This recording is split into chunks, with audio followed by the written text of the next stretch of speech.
Ok, bonjour, bonjour. Ici Fouki Thérapie Poésie. Me revoilà en force avec un nouveau poème à réciter et à analyser. Dans le fond, aujourd'hui, je trouve ça spécial parce que je suis comme le matin. Pour une fois, j'ai fait mon podcast le matin. Je suis full énergique, enjouée, pleine d'énergie. J'ai pris mon chai latte. Je suis de bonne humeur et je dois réciter un poème un peu plus sombre. Donc, bref, voilà. Comme je vous avais dit, je pense l'année passée, la semaine passée, dans le fond, je voulais vous partager une petite série dans les prochaines semaines aussi qui suivent sur des poèmes que j'ai écrits dans mes premiers poèmes, en fait. Et ces poèmes-là, c'était vraiment pour libérer une certaine souffrance ou des blessures, puis aussi de mieux les comprendre. Ça me permettait d'être en contact avec elles et de digérer d'une certaine manière ou de mieux les comprendre en faisant de la poésie. Et je trouve ça pertinent parce qu'en fait, mon but premier avec Fouki dit Poésie Thérapie, c'est vraiment premièrement pour me guérir moi-même parce que ça m'aide à refléter mes blessures et d'en prendre soin, mais aussi c'était pour permettre aux autres qui lisent mes poèmes de se valider si, par exemple, ils vivent la même chose que moi, mais aussi de comprendre peut-être les autres. Si vous reconnaissez quelqu'un qui ressent ce genre de sentiments ou ont certains comportements, ben, de pouvoir les aider ou mieux les accompagner ou mieux les comprendre et peut-être leur donner des conseils comme s'abonner à Fouki dit Thérapie Poésie. Mais bon, vous n'êtes pas obligé, mais ce serait cool. Mais bon, en tout cas, moi, je serais contente d'aider plus de personnes. Donc, c'est ça. Fait que dans le fond, ce poème est un peu plus sombre et ben, j'ai hâte de vous le partager avec vous. Moi, je vous conseille d'écouter en premier le poème que je vais réciter, de le digérer, de faire votre propre interprétation, vos propres réflexions et par la suite d'écouter mon analyse. Ou ne pas écouter mon analyse. Si vous ne voulez pas, c'est correct aussi. Puis aussi, vous pouvez directement aller avec l'analyse si ça vous chante. Il n'y a pas de problème. C'était juste une suggestion parce que moi, personnellement, j'aime ça digérer le truc que je vois, faire ma propre interprétation, puis par la suite, écouter l'interprétation de l'artiste ou de l'écrivain, peu importe, parce que j'aime ça aussi savoir qu'est-ce que l'artiste derrière les chansons pense aussi. J'aime beaucoup ça. Ça me fait apprécier aussi la musique différemment. Donc, bref, voilà. Donc, l'épisode d'aujourd'hui, le titre s'intitule « La fin de la relation, la pression tombe, le prix d'être avec l'autre, me perdre ». Donc, je vais commencer par réciter le poème, comme j'avais dit. Puis par la suite, on va passer à l'analyse. Donc, poème Fouki dit Thérapie, Guarded. Je me sens soulagée d'être détachée. Mes épaules sont devenues légères. On leur a retiré ce poids de responsabilité. Cette solitude réduit ce sentiment de manque. Je suis de retour, me voilà vivante. Quand je suis seule, je ne déçois personne. Je suis assez, je peux exister. La solitude m'invite à bras ouverts dans la liberté. Je peux déposer les masques et mes épaules. Je suis enfin sortie de la tôle. Je peux détendre ma nuque. Je relâche mon buste. Ma créativité revient. Je me sens bien. La fatigue et les humeurs désagréables peuvent revenir, mais ça ne me fait pas autant souffrir. Être avec l'autre me donne l'impression de retomber, de me caler. Mon dos se courbe, la charge est lourde. Je suis fatiguée et tourmentée. Les masques restent plus longtemps, elles partent plus longtemps. Les charges s'accumulent sans se décharger. Je n'ai plus l'énergie pour créer. J'étouffe, je perds ma liberté, suivie de mon identité. On me dit comment je suis. Je me sens incomprise, mais je n'ai plus l'énergie. Je ne me défendrai pas. De toute façon, tu n'y parviendras pas. J'ai abandonné cela il y a longtemps. Ça fait une éternité qu'on me dit qui je suis. Et quand j'affirme qui je suis, on me maudit. Puis, tourmentée, je me demande qui je suis. Je ne veux plus retourner dans cette tôle. Je veux prendre soin de mes épaules. Je suis un être libre et léger. Les relations m'enchaînent au sol. Les chaînes sont lourdes, je perds ma légèreté. Je ne regarde plus au loin, mais au sol. J'aimerais quelqu'un qui me permette cette liberté. Donc voilà, c'est terminé. Bon, fait que comme vous avez pu deviner, c'est un poème qui parle des relations. C'est fou parce que ce poème-là, j'ai écrit il y a à peu près 2 ans et je trouve que ça passe vraiment vite. Et lentement aussi, on dirait d'une certaine manière, parce que je trouvais que le processus de guérison, c'est comme long, mais quand tu regardes derrière, tu te dis, waouh, ça a tellement passé vite, genre tout ce que j'ai accompli en 2 ans, par exemple, mon cheminement. Donc, ouais, c'est fou. Et comme je l'avais dit, c'est ça, je prévois faire une série de poèmes plus anciens. Donc, même pour moi, ça va me permettre de voir mon évolution aussi dans mon écriture parce que je pense que je me suis améliorée dans mon écriture. Et mes anciens poèmes, je trouve des fois, il manque un peu... Bref, il manque quelque chose. Celui-là, je pense que oui, j'ai fait des petites modifications justement, vu que c'était dans mes premiers. Mais en tout cas, c'est vraiment plaisant de voir l'évolution de mon parcours parce que pour moi, c'est comme le tracé de mon cheminement, en fait. C'est comme si je garde des brises, des photos de mon évolution. Donc, c'est pas mal ça. Fait que ce poème-là aussi, en le relisant et en le partageant avec vous, ça me rappelle aussi mes blessures et d'en prendre soin. Comme remémorer un peu que c'est toujours là, oui, ça va mieux, mais c'était ça son origine. C'est de là que ça part, malgré l'évolution.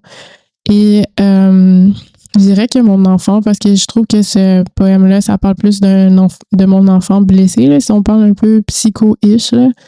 Je veux pas trop rentrer là-dedans, mais je trouve ça quand même pertinent de mettre l'image comme un enfant blessé. Donc, mon enfant va beaucoup mieux, mais il reste un enfant toujours. Ça, c'est sûr. Comme je disais, ces blessures-là vont toujours quand même rester. D'une certaine manière, la différence, c'est qu'il y a un adulte maintenant pour mieux le soutenir. Donc, en fait, c'est ça. Dans le fond, la guérison, comment je vois ça, c'est vraiment... Dans le fond, c'est pas que ton enfant devient un adulte. En fait, les deux coexistent ensemble. Le truc, c'est que l'adulte ne savait pas comment s'occuper de son enfant et le calmer. Et la différence qu'on guérit ou qu'on est dans le cheminement de guérison, c'est que on devient un adulte qui peut mieux soutenir l'enfant blessé. Bref, donc analysons ce fameux poème. Dans le fond, je pense que qu'est-ce qui a déclenché l'écriture de ce genre de poème par rapport aux relations, c'est vraiment quand j'ai eu une relation plus compliquée en 2024, cette relation, elle a mis en lumière certaines blessures que j'avais, en fait. C'est comme si, à ce moment-là, c'était devenu des plaies ouvertes, ce qui m'a permis de vraiment bien les voir, les confronter et mieux les comprendre puisqu'elles étaient plus grandes, ces blessures-là. C'est comme si on les avait ouvertes plus profondément, là. Bref. Donc, aussi, dans ce poème-là, je décris comme que c'est une relation, c'est comme un fardeau physique. Dans ce poème-là, j'exprime le soulagement d'une rupture, comme si être avec l'autre était un fardeau à supporter, un travail temps plein, et que je pensais qu'il fallait donner plus et qu'être seul simplement moi n'était pas suffisant. Malgré mon désir d'être avec l'autre, je montre qu'être séparé avec l'autre m'apporte ce sentiment de liberté et la possibilité d'être simplement moi. Donc, dans le fond, je somatise la tombée de ce fardeau en décrivant la relation comme un travail physique épuisant, comme des épaules lourdes, je retire les chaînes, etc. Donc, c'est ça. Puis moi, en fait, je trouvais ça spécial de ressentir ça avec... comment je pourrais dire? Je trouvais ça spécial de ressentir un fardeau alors que j'appréciais la personne. Bref, on va en revenir plus tard. L'effacement de soi. Aussi, je parle de l'effacement de soi. Donc, je parle ici d'un concept de disparition. Quand je dis « elle part plus longtemps », ça exprime l'effacement de soi, en fait. Comme si la présence de l'autre, avec la présence de l'autre, dans le fond, je me mettais un masque, une version acceptable ou utile de moi-même pour l'autre. La vraie moi se retire pour se protéger et assurer que la relation fonctionne. Comme si il fallait que je sois plus, que je donne plus de moi parce que aide-moi, c'était pas assez, comme encore une fois. J'ai mieux compris aussi pourquoi moi et d'autres le font, en fait, en écrivant ce poème. Car c'est facile, désolée, car c'est facile de dire à quelqu'un qui se sent comme un fardeau ou peu importe, ben t'as juste à trouver une personne qui va t'accepter comme tu es. Si ça marche pas, c'était juste pas un bon match. Mais quand t'es dans ce genre de système de pensée-là dans ta tête, ce genre de solution fonctionne pas parce que le problème, c'est pas qu'on choisit mal les personnes. Oui, on choisit souvent mal les personnes parce qu'on pense qu'on mérite pas, genre, quelqu'un de mieux d'une certaine manière. Mais en fait, qu'est-ce qui est problématique, c'est que c'est la pensée qu'on ne sera jamais assez pour être aimé tout court. Dans le sens que peu importe c'est qui, on pense pas qu'on mérite cet amour-là. Donc, si quelqu'un nous accepte, c'est comme, oh mon Dieu, la personne a réussi à nous accepter. Wow! C'est un peu triste, là, mais c'est ça. Le focus, dans le fond, c'est pas de trouver sa personne. C'est vraiment de trouver quelqu'un. Ben, en fait, ouais. C'est un peu touché parce qu'en fait, tu veux trouver quelqu'un qui va t'accepter, mais en même temps, tu penses que tu veux pas être accepté par personne d'une certaine manière, c'était juste toi. Fait que ça crée un gros poids qui est comme un fardeau. Et c'est pour ça que dans le fond, il y a un soulagement une fois que la relation est terminée parce que en fait, t'as plus besoin de mettre de masque, t'as plus besoin de prouver que t'es aimable, que genre ça vaut la peine d'être avec toi et tout.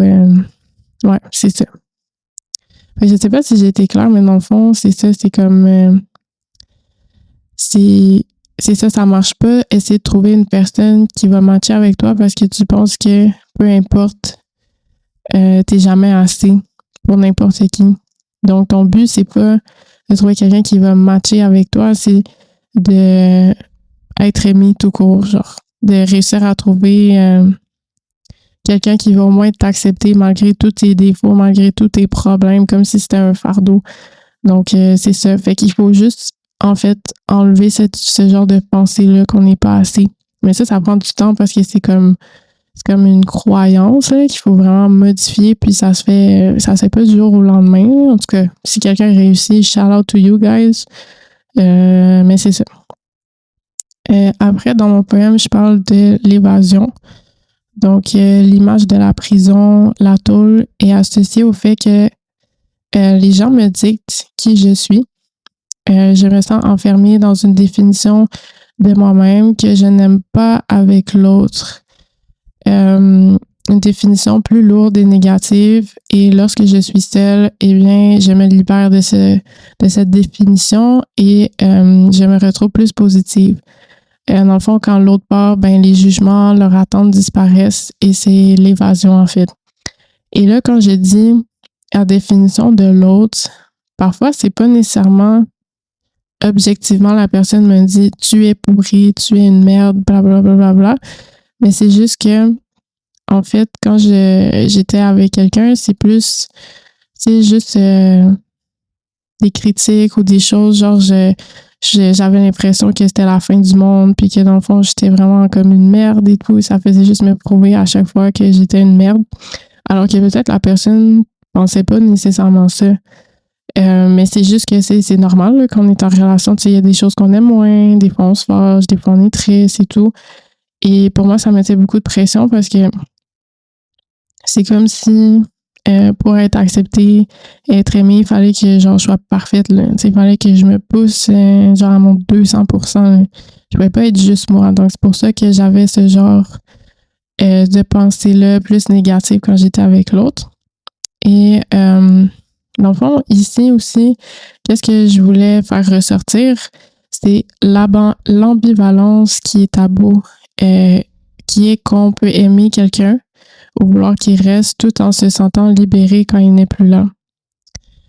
Disons que je n'étais pas trop dans le style d'attachement secure.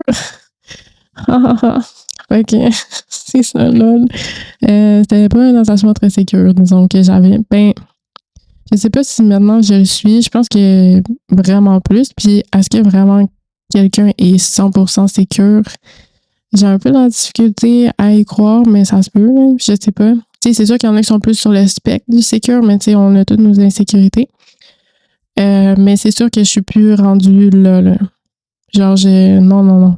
Genre, ça, c'est fou, là. C'est pour ça que je suis un peu choquée parce que, ben, j'ai de la compassion pour l'ancienne Sarah qui pensait tout ça. C'est vraiment lourd quand même de penser tout ça. Puis, tu sais, je m'en rappelle un peu, fait ouais. Et aussi, je suis contente parce que je vois à quel point je me suis améliorée. Tu sais, le poème résonne avec moi, mais plus autant qu'avant parce que je me sens plus autant comme ça. Donc, c'est ça. Mais il résonne en moi, mais différemment, en fait. C'est pas qu'il résonne moins, c'est plus... je sais pas comment l'expliquer. C'est comme un peu... je le vis plus comme de l'empathie pour moi-même, en fait. Genre, je suis comme, oh, pauvre toi. Maintenant, t'es rendu ailleurs. Tant mieux. Genre, c'est plus une pensée comme ça. Donc, ben, j'espère que vous avez aimé qu'est-ce que l'analyse, le poème et tout. J'espère que vous passez une bonne journée, bonne soirée, bon matin, dépendamment quand vous êtes dans la journée. Puis on se revoit la semaine prochaine. Je vais juste vous dire une petite annonce. Donc la semaine prochaine, ça va être comme c'est un poème sur ma dynamique familiale. Parce que là, on a parlé des relations, mais là, on va parler relations familiales. Donc, c'est ça. Puis, si vous avez aimé, n'oubliez pas de vous abonner à Fou qui dit pour recevoir par email à chaque semaine mes poèmes avec analyse audio et tout. Dans le fond, vous pouvez soit les lire, parce que j'ai mis aussi la version comme écrite, ou si vous préférez, vous êtes dans votre auto, vous allez au travail, il y a la version podcast comme vous écoutez en ce moment. Donc, c'est ça. À la prochaine. Bye bye.